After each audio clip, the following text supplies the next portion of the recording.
Hello guys, माबोरै दं? Video लाबोयैया गोबाव जाथारबायमोन, माने मास मोनसेयानो बारबायमोन। स' ओंखायनो गोबाव जानायखाय गोदान भिडिअ लाबोलायबाय। मेनलि आङो दोंसे मेथाइ सुजुदों, बिनि थाखाय आङो नैबे ब्लगखौ लाबोनाय जादों। माने बे भिडिअआ मेनलि सिख्लाफोरखौ लानानै बानायनाय जादों आरोना।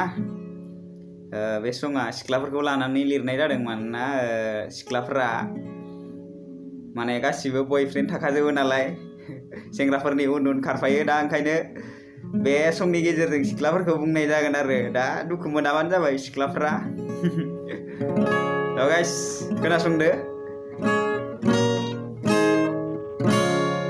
मोजां मोनोबा शेयार खालामनानै होबानो जाबाय गाइस।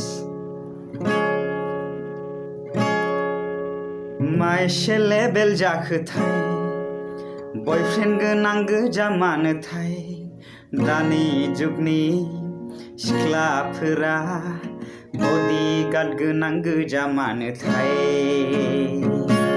मा एसे लेबेल जाखोथाय, बयफ्रेन्ड गोनां गोजा मानोथाय, दानि जुगनि सिख्लाफोरा बडिगार्ड गोनां गोजा मानोथाय।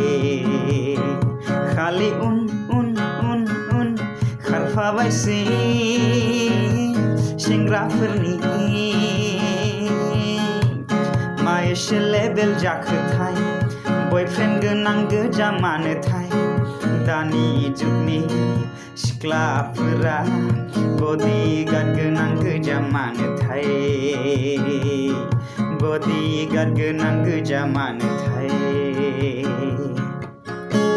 Guys thank you. खनजोबला, मानोना भिडिअआ गोलाव जायो। मोजां मोनोबा शेयार खालामनानै होबानो जाबाय, चेनेलखौ साबस्क्राइब खालामनानै गालांदो।